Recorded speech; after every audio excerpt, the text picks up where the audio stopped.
The whole country is a mess because Joe Biden has ignored immigration laws passed by the Congress. That is a crime, and it has killed huge numbers of Americans, hundreds of thousands dead from narcotics. Fentanyl has changed the entire game here in San Francisco. You can't buy heroin out here anymore. Nobody sells heroin and nobody uses heroin. Everybody has transitioned over to fentanyl. Fentanyl is the most dangerous drug to ever hit the streets of the United States in history. Fentanyl has killed more than 70,000 Americans in 12 months. Here in San Francisco, it's the dominant drug. It's responsible for 3/4 of drug overdoses, brazen drug dealing and rampant drug use. In the shadow of City Hall, the same City Hall residents say actively enable the fentanyl crisis. All of it, every gram, came over an open border. So what's notable as a political matter is that every one of these disasters, the fentanyl epidemic, the chaos and crime in our cities, the invasion underway through Texas, Arizona, and California, all of those deeply concern Americans. We're not guessing at that. Polls show it very clearly. By contrast, how many voters do you think are lying awake right now worrying that public officials might violate some obscure federal classification law?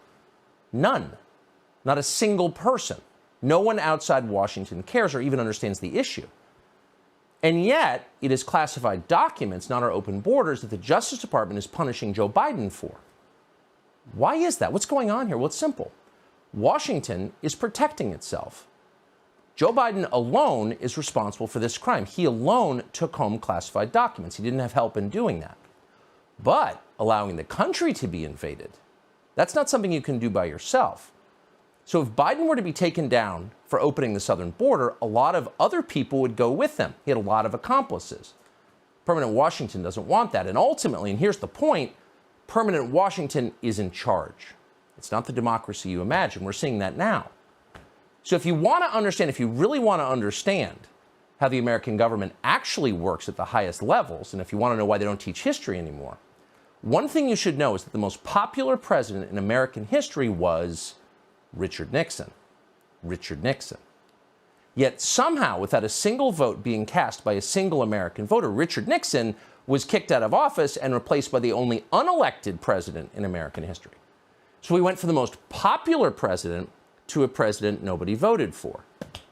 Wait a minute, you may ask. Why didn't I know that? Wasn't Richard Nixon a criminal? Wasn't he despised by all decent people? No, he wasn't. In fact, if any president could claim to be the people's choice, it was Richard Nixon. Richard Nixon was reelected in 1972 by the largest margin of the popular vote ever recorded before or since. Nixon got 17 million more votes than his opponent. Less than 2 years later, he was gone. He was forced to resign.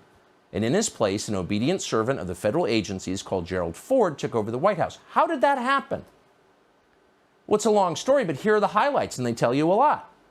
Richard Nixon believed that elements in the federal bureaucracy were working to undermine the American system of government and had been doing that for a long time. He often said that. He was absolutely right. On June 23, 1972, Nixon met with the then CIA director Richard Helms at the White House. During the conversation, which thankfully was tape recorded, Nixon suggested he knew, quote, who shot John, meaning President John F. Kennedy. Nixon further implied that the CIA was directly involved in Kennedy's assassination, which we now know it was. Helms' telling response? Total silence. But for Nixon, it didn't matter because it was already over.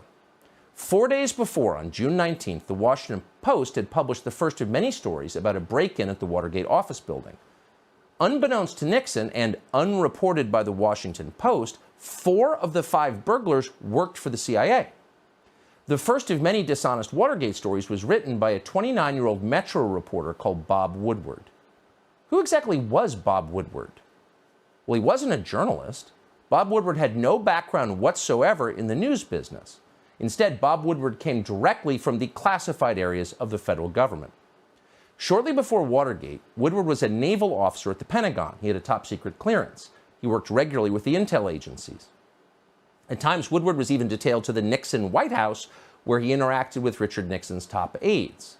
Soon after leaving the Navy, for reasons that have never been clear, Woodward was hired by the most powerful news outlet in Washington and assigned the biggest story in the country. And just to make it crystal clear what was actually happening, Woodward's main source for his Watergate series was the deputy director of the FBI, Mark Felt. And Mark Felt ran, and we're not making this up, the FBI's COINTELPRO program, which was designed to secretly discredit political actors the federal agencies wanted to destroy, people like Richard Nixon. And at the same time, those same agencies were also working to take down Nixon's elected vice president, Spiro Agnew. In the fall of 1973, Agnew was indicted for tax evasion and forced to resign. His replacement was a colorless congressman from Grand Rapids called Gerald Ford. What was Ford's qualification for the job? Well, he had served on the Warren Commission, which absolved the CIA of responsibility for President Kennedy's murder. Nixon was strong-armed into accepting Gerald Ford by Democrats in Congress. Quote, "We gave Nixon no choice but Ford," Speaker of the House Carl Albert later boasted. 8 months later, Gerald Ford of the Warren Commission was the President of the United States. See how that works? So those are the facts, not speculation. All of that actually happened. None of it's secret. Most of it actually is on Wikipedia. But no mainstream news organization has ever told that story. It's so obvious, yet it's intentionally ignored. And as a result, permanent Washington remains in charge of our political system. Unelected lifers in the federal agencies make the biggest decisions in American government and crush anyone who tries to rein them in. And in the process, our democracy becomes a joke. Now, you may have noticed that the very first person in the Trump administration the agencies went after was General Michael Flynn. Why Flynn? Because Mike Flynn was a career Army intel officer who ran the Defense Intelligence Agency. In other words, Mike Flynn knew exactly how the system worked, and as a result, he was capable of fighting back. 4 days after Donald Trump's inauguration, the FBI lured Mike Flynn into a meeting without his lawyer, concocted a series of fake crimes, and forced him to resign. So that's how things actually work in Washington. Let's stop lying about it. Joe Biden, meanwhile, whooped like a hyena when the Justice Department destroyed Mike Flynn. So there is, we have to say, a certain perverse justice in watching something very similar happen to Joe Biden himself 6 years later. Joe Biden does not deserve our sympathy. He's being shafted, but don't weep for him. And yet the rest of us do deserve a better system, an actual democracy. When people nobody voted for run everything, you are not living in a free country.